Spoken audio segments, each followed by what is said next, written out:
जोहार वैएसआर जय जगन जय जगन जय जगन जय जगन जय जगन जोहार वैएसआर जय जगन जय जगन जय जगन जय जगन जय जगन जय जगन जय जगन जय जगन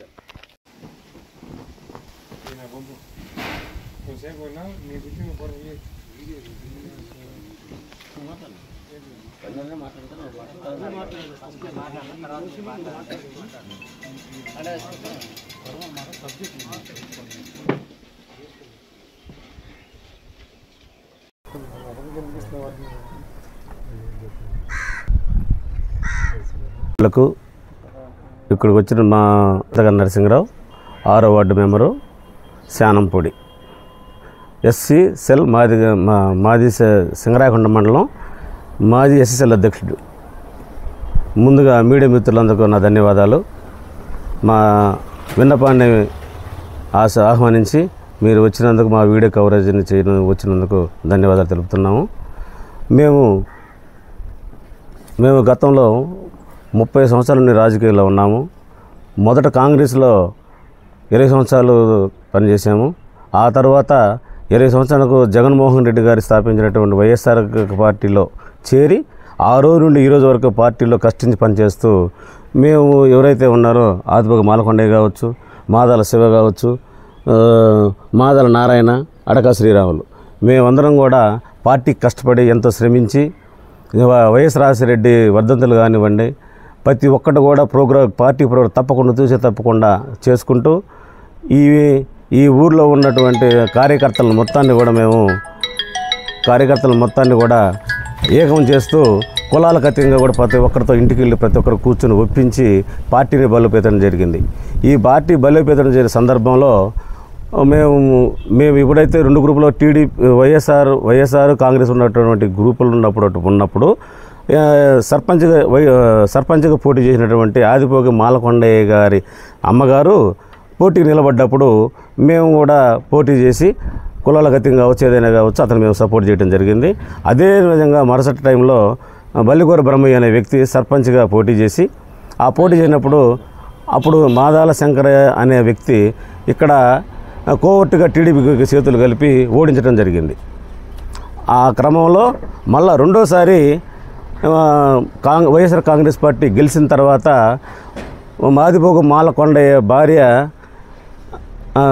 సునీత గారిని నిలబెట్టి వైసీపీ పార్టీ తరఫున ఎంపీటీసీ అభ్యర్థిగా గెలిపించడం జరిగింది. 52 ఓట్ల మెజార్టీతో గెలిపించడం జరిగింది. అది కూడా అదే ఎంపీటీసీ అభ్యర్థి ఖచ్చితంగా ఓడిపోవాలని సింగరాయకొండ మండలంలో ఈ ఊరు కన్వీనర్ అయినటువంటి మాదాల శంకర్ గారు అక్కడ సింగరాయకొండలో బెట్టింగులు కట్టి ఓడిపోవాలని చెప్పి ఎంతో ప్రయత్నాలు చేశారు. దాన్ని అధిగమించి ఉన్నటువంటి మా బలంతో వైఎస్ఆర్ కాంగ్రెస్ పార్టీ కార్యకర్తలందరినీ కూడా ఏకం చేస్తూ మేము గెలిపించడం జరిగింది. అదేవిధంగా 2014, 2019, 2024 ఎలక్షన్లో వైసీపీ పార్టీ కోసం ఎంతో కష్టపడి ఎన్నో డబ్బులు ఖర్చు పెట్టుకొని పనిచేసాము. అయినా ఇక్కడికి ఓడిపోతున్నారు. ఎందుకు ఓడిపోతున్నారు అని అంటే సింగరాయకొండ మండలంలో మెయిన్ ఎవరైతే నాయకులైతే ఎవరున్నారో గ్రూప్ రాజకీయాలకు తయారయ్యి ఎవరైతే వాళ్ళకి డబ్బులకు లొంగి ప్రలోభాలకు లొంగి వాళ్ళకి పనిచేస్తున్నారో అలాంటి వాళ్ళని దగ్గర పెట్టుకొని మాకు న్యాయం పార్టీని సర్వనాశనం చేయడం జరుగుతుంది. ఇక్కడ ఈ పార్టీలో మేము ఎందుకు ఈ విధంగా చేస్తున్నారు అని అడిగితే మమ్మల్ని పట్టించుకోకుండా ఇప్పుడు ఉన్నటువంటి పరిస్థితుల్లో మాకు ఎస్సీ సామాజిక వర్గం సంబంధించినటువంటి టికెట్ 2024లో ఎస్సీ మాదిగ సామాజిక వర్గానికి చెందినటువంటి ఇన్ఛార్జి గారిని సురేష్ గారిని ఇవ్వడం జరిగింది. ఆ సురేష్ గారిని ఇవ్వడం జరిగిన తర్వాత దీనిలో ఈరోజు ప్రత్యేకంగా మీడియా ప్రవేశంలో పెట్టాల్సిన అవసరం ఏంటంటే ఎస్ఎస్ఎల్ అధ్యక్షుడిగా పెరిగిల సునీల్ గారిని ప్రకటన చేయడం జరిగింది. ఈ పెరిగిల సునీల్ అనేవాళ్ళు టీడీపీకి స్వామి గారితో కలిసి అతని గెలుపులో భాగం పంచుకున్న వ్యక్తి కాబట్టి ఇతనికి ఎలా పోస్ట్ ఇస్తారు? వైసీపీలో కష్టపడి పళ్ళు ఉన్నారు కాబట్టి వాళ్ళకి ఎందుకు మీరు ఈ పోస్ట్ ఇవ్వలేకపోతున్నారని అడిగితే ఏముందా చిన్నది వదిలేసేయండి అని చెప్పిన సందర్భాలు ఉన్నాయి. మేము ఎన్నోసార్లు కంప్లైంట్ పెట్టిన తర్వాత కూడా మమ్మల్ని అవమానించి హీనంగా మమ్మల్ని మాట్లాడి బయటికి పొమ్మంటం జరిగింది. సరే, అప్పుడు పొమ్మంటం కూడా జరిగిన తర్వాత కూడా మేమేం మాట్లాడలేదు. దానికి మేము సపోర్ట్ చేస్తున్నప్పుడు కూడా పార్టీని ఇంకా మేము కనిపెట్టుకొని ఉండాలి అనే ఆలోచనతో ఇప్పుడు 3 నెలల నుంచి కూడా మేము ఏసారి పరిస్థితి ఏంటంటే అది చిన్నది వదిలేయమని చెప్పే పరిస్థితి జరుగుతూ ఉంది. ఒకనొక టైంలో గ్రామ కమిటీ మా మండల కమిటీ లేచిన తర్వాత అక్కడికి వెళ్ళిన తర్వాత మేమందరం లోపలికి వెళ్ళి కూర్చున్న తర్వాత శంకర్ గారు అనే ఇక్కడ గ్రామ కన్వీనర్గా పిలిచి, ఇతను మీకు ఉంటాడు శంకర్, మీ గ్రూపులు ఎవరైనా కానీ నీకు యాంటీగా ప్రవర్తిస్తే శుభ్రంగా తొక్కి అవసరం పడేసి తొక్కుంటా పోండి అని చెప్పడం జరిగింది సురేష్ గారు. కానీ ఆ టైంలో ఎందుకు తొక్కుంటే దీంట్లో ఎవరెవరు ఎస్సీ మాలలో మాదిగలే కదా అనగారిపోతా ఉన్న క్రమంలో మేము ఏది అడిగినా కానీ పలానా వాళ్ళకి అడగపోవాలని చెప్పన్నారు. ఇది ఎంతవరకు సమంజసం చూడండి ఒకసారి. ఇది దారుణమా కాదా? ఇలాగా ఎవరైనా కానీ ఒక పార్టీలో కష్టపడి ఇంకో పార్టీకి వచ్చి పదవులు తీసుకోవడం ఎక్కడన్నా చూసారా చెప్పండి? ఈ విధంగానే మేమంతా కూడా మోసపోతూ ఉన్నాము. దీంట్లో భాగస్థులైనటువంటి సుక్క కిరణ్ కానీ, దీంట్లో మాదాల శంకర్ కానీ రాజకీయంగా మమ్మల్ని అనగదొక్కాలని చదువు చేసినతో కంప్లీట్గా మమ్మల్ని నిర్వీర్యం చేస్తున్నారు. అదేవిధంగా ఈ గ్రూపులు ఏర్పడ్డ రోజు నుంచి ఇన్ఛార్జీల మీద గ్రూపులు కట్టి పార్టీని బస్టు పట్టిస్తున్నారు. సింగరాకొండ మండలంలో పార్టీలు ఎక్కడైనా కానీ వచ్చిన ఎన్నికల సమయానికి టీడీపీ ఓట్లు వేయిస్తారు. వాళ్ళకి దగ్గర డబ్బులు తీసుకొని పార్టీకి వెన్నుపోటు పొడుస్తూ ఇక్కడ పోటీ చేసే అభ్యర్థులను ఓడిస్తున్నారు. అది ఏంటంటే ఇక్కడ రాజకీయంగా ఎమ్మెల్యే కానీ గెలిచినట్లయితే వాళ్ళకి ఎప్పుడైతే పవర్ పోతుందో ఆ పవర్ను తట్టుకోలేక ముందుగానే ఓడిస్తే కానీ ఇన్ఛార్జి పాలన వస్తుంది. కాబట్టి ఈ ఇన్ఛార్జి పాలన మాత్రం మనం సపోర్ట్ చేయాలా అని ఒక అహంకారంతో దీన్ని వాళ్ళు ప్రోత్సహిస్తున్నారు.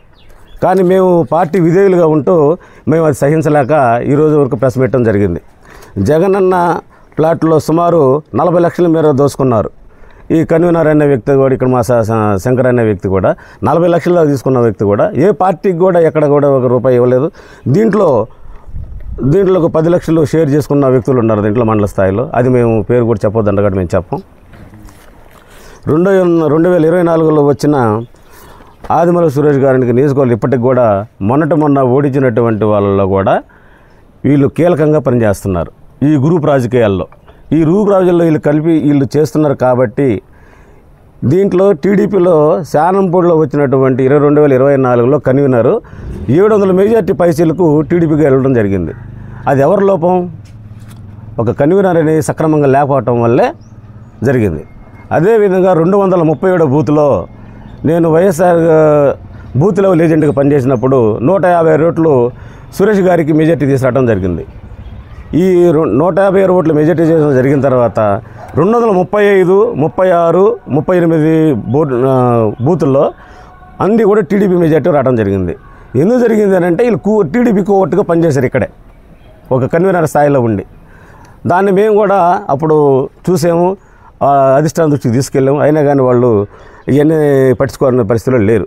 ఇక్కడ పోటీ చేసిన అభ్యర్థి వీళ్ళు ఎవరైతే ఉన్నారో ఎస్సీ మాదిగ సామాజిక వర్గానికి ఇచ్చారు కాబట్టి ఇక్కడ ఎస్సీ మాల సామాజిక వర్గం కూడా ఖచ్చితంగా సురేష్కి ఓటు వేయడానికి వీల్లేదని చెప్పి మీటింగ్ పెట్టి సురేష్ గారికి ఓట్లు వేయడం జరిగింది. అలాంటి వ్యక్తికి ఇప్పుడు ఎస్ఎస్ఎల్ ఇచ్చినందుకు మేము బాధపడుతున్నాం, చింతిస్తున్నాం.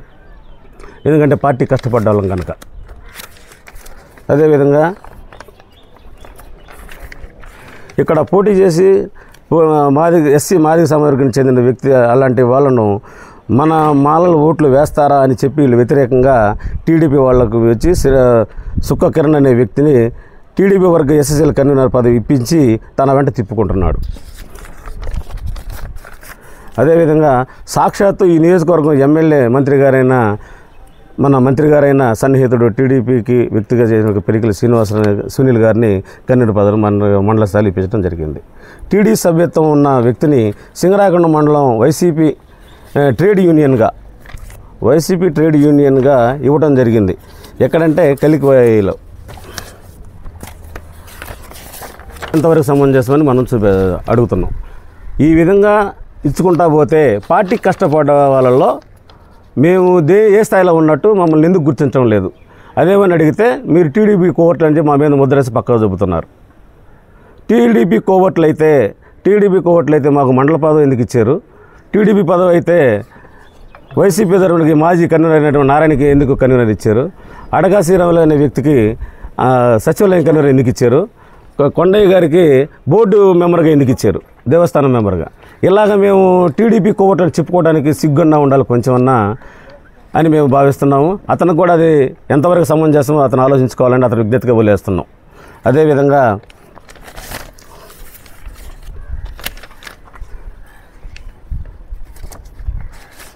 పాకళ్ళ పంచాయతీలో మన పార్టీ అభ్యర్థిని ఇంటింటికి తిరిగి డబ్బులు పంచి ఓటాడినటువంటి కొంతమంది కష్టపడ్డాము. ఈ పార్టీ కష్టపడ్డటువంటి స్థానం లేకుండా చేయటం ఒకటి. మాకు గ్రామంలో పరిధినంత వరకు సర్పంచ్గా కన్వీనర్గా పదే శంకరన్ ఉండటం కూడా మాకు ఇష్టం లేదు. ఎందుకంటే దానికి బీసీ వర్గం యాదవ సామాజిక వర్గంలో బలమైన నాయకులు ఉన్నారు. గ్రామం మొత్తం కూడా ఏకం చేసి ఆ ఏకం తాటి మీద నడిపించగల సత్తా కూడా యాదవ సామాజిక వర్గంలో నాయకులకు ఉంది. అది గమనించి అధిష్టానం వాళ్ళకి ఎవరైతే చేయగలరో వాళ్ళకి ఇచ్చి పార్టీని బలోపేతం చేసే విధంగా నడిపించాలని కోరుతున్నాము. దానికి సంబంధించినంత వరకు మేము ఈ మీడియా సమావేశానికి నేను వార్డు మెంబర్గా రిజైన్ చేస్తున్నాను కూడాను. అదేవిధంగా పార్టీ సభ్యత్వానికి నేను రాజీనామా చేస్తున్నాను. మాతాల నారాయణ నా పేరు మాతాల నారాయణ. పార్టీ తరఫున నన్ను పార్టీ అధ్యక్షుడిగా నియమించడం జరిగింది గతంలో. ఆ పార్టీకి అధ్యక్షుడిగా నియమించడం జరిగింది. కానీ అప్పటి నుంచి కష్టపడి గడప ప్రోగ్రాంలో కానీ పార్టీ కార్యక్రమాలు ఏమన్నా అధిష్టానం పిలిపించిన ప్రతిదానికి అటెండ్ అవుతూ పార్టీకి కష్టపడి పనిచేస్తూ 2 గ్రూపులు 3 గ్రూపులుగా ఉన్న జనాలను కూడా ఎక్కడెక్కడ ఉన్న వాళ్ళు కూడా వాళ్ళందరూ కూడా తెయ్యంబొగులు తిరిగి ఒక చోట కూర్చి జాయింట్ చేసి మొత్తాన్ని కూడా ఏకతాటి మీదకి తీసుకొచ్చి పార్టీకి కష్టపడి పనిచేయటం జరిగింది. ఇవాళ సురేష్ గారు ఇన్ఛార్జిగా వచ్చిన తర్వాత మమ్మల్ని పట్టించుకున్న దాఖలాలు లేవు. విజయవాడ కూడా పోయి ఆయన కలవటం జరిగింది, ఒంగోలు పోయి కలవటం జరిగింది. ఇలా రాకపోయే ముందుగా ఆయన వస్తున్నాడని ప్రపోజల్ జరిగిన తర్వాత 4-5 సార్లు అతను కలవటం జరిగింది. తర్వాత సింగరాయకొండకు వచ్చిన తర్వాత కూడా పార్టీ ఆఫీస్ ఓపెన్ చేసిన తర్వాత కూడా 5-6 సార్లు అతను కలిసి మా బాధలు చెప్పుకొని మాకై మళ్ళీ ఒకసారి మేము రిపీట్ అయ్యి వాళ్ళకి మా విశేషాలు గ్రామంలో జరిగే పరిస్థితులు మా కష్ట సుఖాలు చెప్పుకోవటం కూడా జరిగితే చూద్దామని మాట వేసి దాటేసేదే తప్ప మరి ఇలా ఎందుకు జరుగుతుంది? ఇక్కడ మీకేం కావాలి, మీరు ఏం చేయగలుగుతున్నారు, ఇక్కడ ఎందుకు జరుగుతుంది అనేది విమర్శ లేదు. పైగా మేము ఎప్పుడు పోయినా దాటేయటమే జరుగుతుంది. ఈ విధంగా అతనికి నచ్చిన వాళ్ళని అతనికి ఎవరన్నా చెప్పిన మాటలతోటి అతనికి నచ్చిన విధంగా ఆయన ప్రవర్తిస్తూ పదవిలో ఉన్నోడిని పక్కకు పెట్టేసి పదవి లేకుండా ఖాళీ ఉన్న వ్యక్తులకి ఎలక్షన్ క్యాంపెయిన్ అప్పచెప్పడం జరిగింది. ఎలక్షన్ క్యాంపెయిన్లో అప్పచెప్పడం జరిగితే ఒక క్యాష్ వ్యవహారమే కానీ ఇట్లాంటివన్నీ కూడా నా దాకా రాలేదు, నన్ను పట్టించుకోలేదు. అయినా కూడా మేము డబ్బులు వాటి గురించి మనం ఆలోచించేవాళ్ళం కాదు. మనం కష్టపడి పనిచేసి మేము ఎదురు చూస్తూనే ఉన్నాం. ఎన్ని రోజులు చూసినా ఇవాళ కొత్త కమిటీలు వేస్తా కూడా మమ్మల్ని పిలిచి మందలెచ్చడం ఏం జరగల. ఏంది కొత్త కమిటీలు వేస్తున్నాం, ఎట్లా ఏంది గ్రామంలో ఎలా ఉంది, ఏం చేస్తున్నాం, ఎవరు అనేది కూడా విమర్శ లేదు. వాళ్ళ పార్టీకి వాళ్ళే నిర్ణయించుకొని కమిటీలు వేసుకొని మమ్మల్ని పక్కకు పెట్టేయడం జరిగింది. దానికి ఇదే పార్టీలు ఇంకో పార్టీకి పోయేయడం మారేయడం ఇదే పార్టీలో ఉంటూ మాకు అన్యాయం జరుగుతుంది కాబట్టి మేము తెలియపరుచుకుంటున్నాం. మార్పు రానప్పుడు మాకు అన్యాయం జరిగిపోతూ ఉంది. ఇంకా అందుకని మేము తెలియపరుచుకోవడం జరిగింది. సార్ కలవలేదు. ఇప్పుడున్నటువంటి గ్రామ కన్వీనర్ మీరే కోవట్లని అంటున్నారు కదా. అవును, అదే కదా. అదే ఒకటి మేము గట్టిగా అడిగితే అతనికి అనుకూలంగా నడిచేవాళ్ళు జనాలు అయితే ఎవరైతే ఉన్నారో వాళ్ళు చెప్పిన మాటలు వినేసి అసలు పార్టీ కష్టపడిన వాళ్ళని కోవట్లుగా మారి వాళ్ళు ఈ విధంగా చెప్తున్నారని చెప్పడం జరుగుతుంది. దాన్ని ఆయన యాక్సెప్ట్ చేయడం జరుగుతుంది. ఇది దాని గురించి ఈ ప్రెస్ మీట్ పెట్టడం జరిగింది సార్. మేము ఇప్పుడు గ్రామము సచివాలయ కన్వీనర్ని. నేను 2014 నుంచి కష్టపడుతున్నా పార్టీలో. 2014 నుంచి కష్టపడుతున్నాను. పార్టీకి ఇప్పటివరకు నేను ఎంతో సేవ చేస్తున్నాను. ప్రతి ప్రోగ్రాం చేసినా కూడా మా ఓన్ డబ్బులు పెట్టి చేసేమే కానీ పార్టీ తరపు నుంచి ₹1 కూడా మేము ఆశించలేదు. ప్రతి ఎలక్షన్కి మా సొంత డబ్బులతోటి చేసేమే తప్పక ₹1 కూడా పార్టీ నుంచి ఆశించింది లేదు. కాకపోతే మాకు గుర్తింపు ఇవ్వట్ల. గుర్తింపు అంటే ఎంత కాడికి టీడీపీ కోవట్లు అని చెప్తున్నారు. టీడీపీ కోవట్లు కనుక మేము కనుక అయి ఉంటే ఇక్కడే టీడీపీ కోవట్లు కనుక అయి ఉంటే మాకు సచివాలయ కన్వీనర్ ఎందుకు ఇచ్చారు? అది నేను అడుగుతున్నా. టీడీపీ కోవట్టే కనుక అయితే నాకు సచివాలయ కన్వీనర్ ఎందుకు ఇచ్చాను? గడప 1500 గడపలు తిరిగాం. శానంపూడిలో 1500 గడపలు తిరిగాం. గడప తిరిగాం. గడప 1500 గడపలు తిరిగాం. కష్టపడి పనిచేసాం. లాస్ట్కి మాకు గ్రామ కమిటీలు వేసేటప్పుడు కూడా ఎవరన్నా గ్రామంలో వేస్తారు. ప్రతి వర్గాన్ని పిలుచుకుంటారు. అన్ని వర్గాలను పిలుచుకొని గ్రామంలో కమిటీ పెట్టుకొని అది సిఫారసు చేస్తారు ఇన్ఛార్జి గారికి. అలా కాకుండా ఆఫీస్కి పిలుచుకొని ఇష్టం వచ్చిన వాళ్ళ పేర్లు రాపించుకొని ప్రకటించారు. మేము పోయి అడిగితే వీళ్ళు ఉంటారులే, మేము పోయి అడిగాం, కాగితాలు ఇచ్చినప్పుడు శంకర్ గారు ఉంటారులే అని చెప్పి అన్నాడు. మీకు ఏదైనా ఉంటే మండలంలో చూస్తాము అని అన్నారు. సరే అని చెప్పి మేము సైలెంట్గా అయిపోయాం. మాకు పదవులతో ఏమీ అవసరం లేదు, మాకు మాత్రం న్యాయం కావాలి. న్యాయం అంటే ఏంటంటే ఇక్కడ ఇన్ఛార్జి అనే అతను గ్రామంలో తిరిగి ఎక్కడ ఏం జరుగుతుందో, ఏ కార్యకర్తకి ఎలా ఉన్నాడు, ఇంతవరకు మా గ్రామంలో ఒక్కరోజు కూడా పర్యటించింది లేదు.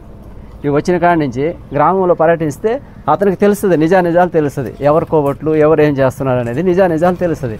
అంతేగాని గ్రామ ఆఫీసులో కూర్చొని మేము పోతే మాకేమో అవకాశం దొరకట్లా. ఆయన చుట్టూ జనాలు ఉంటున్నారు. మేము పోతే 5 నిమిషాలు మాట్లాడతాడు, కలుస్తాడు, సరే చూద్దామంటాడు, మేము వచ్చేస్తున్నాం. ఇది మా బాధ. అందువల్ల మేము పార్టీకి రిజైన్ చేసేస్తున్నాం. ఇది మా డిమాండ్. వేరే పార్టీకి పోయేది మాత్రం లేదు. ఫైనల్గా మాకు న్యాయం కావాలా? న్యాయం కావాలంటే గ్రామంలో అన్ని కులాలని కలుపుకొని కమిటీ వేసుకొని దాని ప్రకారంగా ఇన్ఛార్జిని నెంబర్ని ఎన్నుకోవాలి. అది పార్టీ అధ్యక్షుని ఎన్నుకోవాలి. అది మా డిమాండ్.